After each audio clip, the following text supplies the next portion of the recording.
Jurusan teknik memang menjadi incaran para mahasiswa baru, seperti halnya jurusan teknik mesin. Meskipun banyak mitos-mitos yang bertebaran sana-sini yang belum tentu benar adanya mengenai jurusan ini. Hal tersebut rupanya tidak menjadikan jurusan teknik mesin menjadi sepi peminat. Padahal dibilang lulusannya kan cuma jadi montir di bengkel. Wah, salah kaprah ya kan?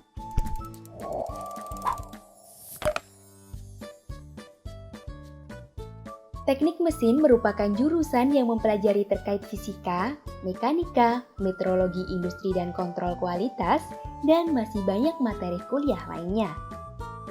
Jurusan ini hampir sudah ada di semua perguruan tinggi loh. Ya, kamu pasti tahu dong jurusan teknik ini memiliki umur yang gak muda lagi loh.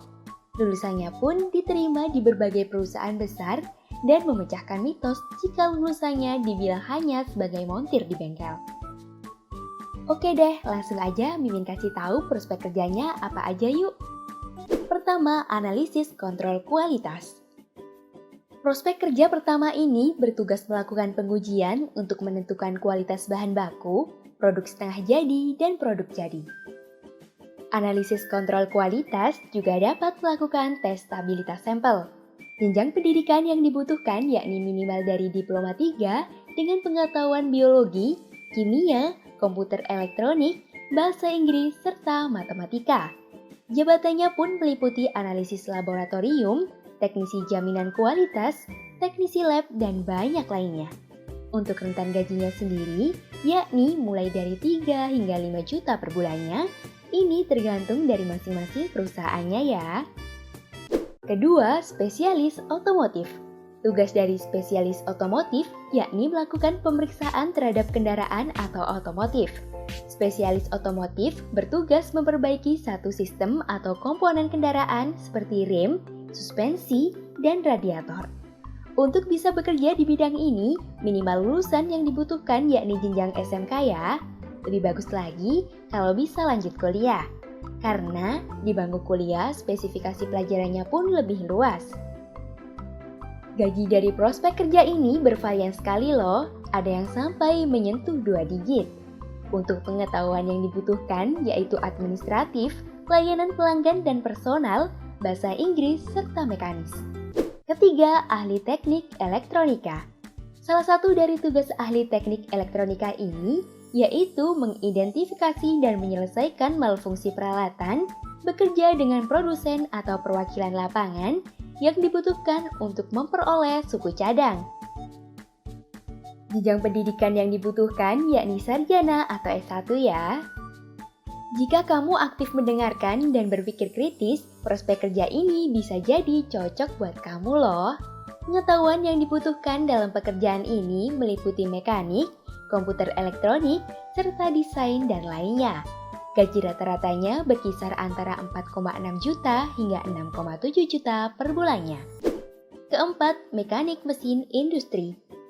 Memperbaiki, memasang, menyesuaikan, serta memelihara mesin produksi dan pengolahan industri merupakan tugas dari prospek kerja ini. Mekanik mesin industri juga dapat mengurusi sistem penyulingan dan distribusi pipa saluran loh.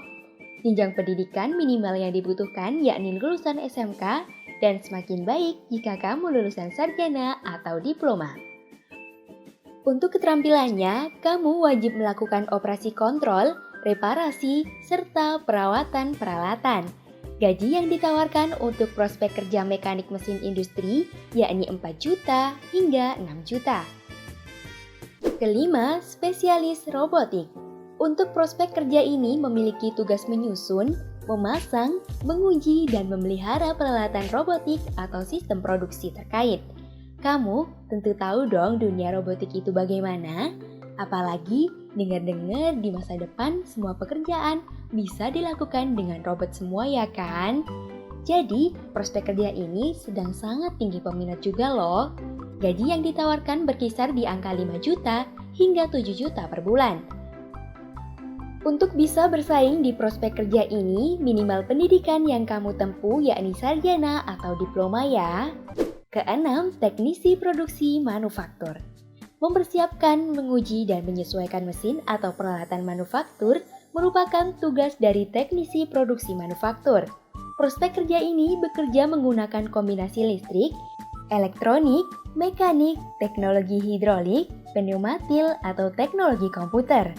Jenjang pendidikan minimal yang dibutuhkan yakni Diploma 3. Kamu diwajibkan mempunyai pengetahuan komputer elektronik, matematika, rekayasa dan teknologi, dan lain sebagainya untuk bisa bekerja pada bidang ini. Untuk gaji dari prospek kerja ini yaitu 3 juta hingga 5 juta. Ketujuh, ahli listrik. Pembangunan dan konstruksi merupakan salah satu pengetahuan yang harus kamu miliki untuk bisa bekerja sebagai ahli listrik ya. Untuk tugasnya yaitu memasang, merawat, dan memperbaiki sistem perkabelan elektrik, peralatan, dan instalasi. Untuk jenjang pendidikan yang dibutuhkan minimal yakni lulusan dari SMK. Gaji yang ditawarkan untuk ahli listrik berkisar di angka 2,8 juta hingga 4,6 juta per bulan. Nah, siapa tuh yang bilang cuma jadi montir di bengkel?